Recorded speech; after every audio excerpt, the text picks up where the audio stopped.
Today I'm sharing 6 books that changed my life. But here's the thing, I hate reading. Whenever I have free time, I love to sit down, watch a movie or a TV show, listen to music, scroll through social media, and basically do anything except read. So whenever I actually read a book from cover to cover, it's because that book contains wisdom that's really special. Wisdom that I couldn't get in a tweet or a YouTube video. So whether or not you're a bookworm, there's a book or two here for you. But before I quickly list off these books, I want to share my reading philosophy.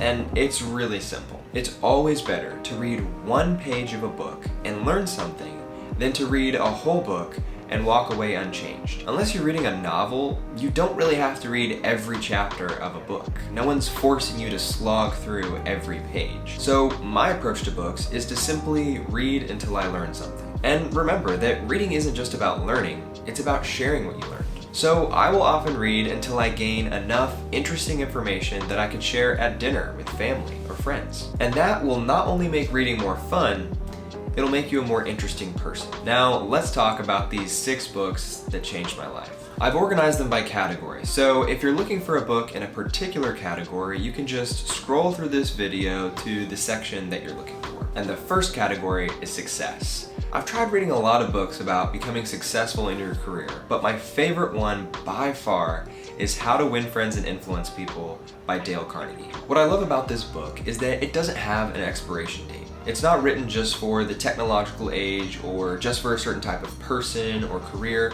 It's full of really simple and profound principles that will help you become influential and successful, no matter what you decide to do in life.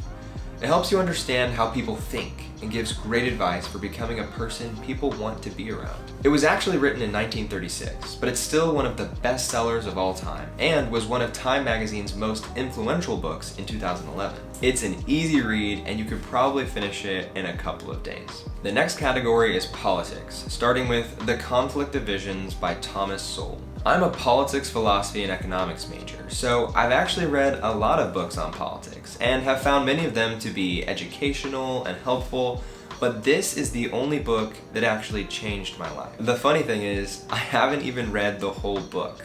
Certain chapters of this book were assigned for one of my classes freshman year. But it's the general, overarching principles of this book that helped me understand everything about why some people are Republicans and others are Democrats. If you've ever wanted to understand the root of why some people support abortion and others don't believe in climate change, this book explains all of that by showing you how all political policies stem from 2 conflicting visions, 2 perspectives of the world. But this book is really dense. It's a tough read. So if you want to learn about these conflicting visions, go to the description below where I've linked a short YouTube video that summarizes what this book says. The video alone is packed with interesting information, and if you want to learn more, I definitely recommend reading the whole book. Next is the spiritual category, starting with my new all-time favorite book, The Ruthless Elimination of Hurry by John Mark Comer. This book is easy to read and extremely relevant to us humans living in 2021,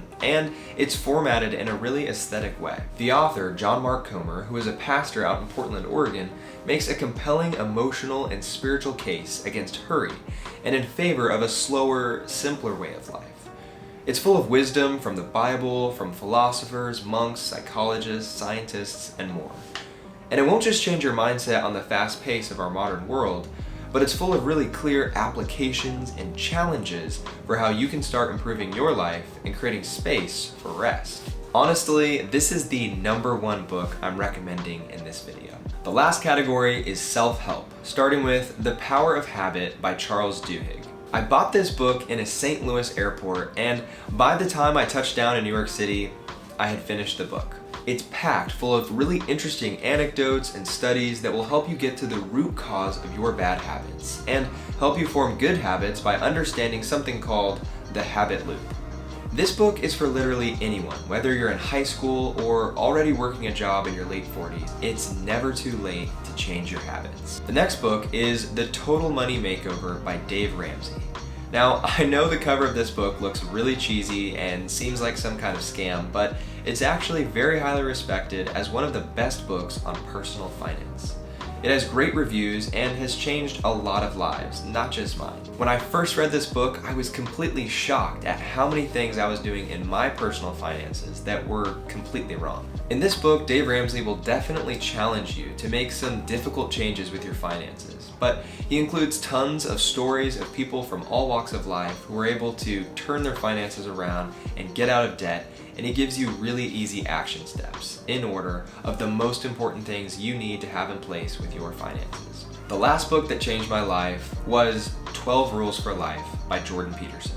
I love Jordan Peterson in general. He's a Canadian professor, author, and public speaker, and if you simply look up his name on YouTube, you'll find a bunch of viral videos where he shares some pretty mind-blowing and even controversial information about how we should live. Some of the rules in this book are really simple, like stand up straight with your shoulders straight. And then others are really unexpected, like do not bother children while they are skateboarding. So once again, I would recommend getting at least a taste of this book. Start with rule 1 and go from there. If it gets boring to you, skip to another rule. And in general, I think there's a lot of wisdom you can take away from this book, even if you only read a chapter. And that's it. Please comment down below any books that have changed your life, because I'd love to check them out and keep finding more interesting reads. Thanks for watching, and I'll see you in the next one.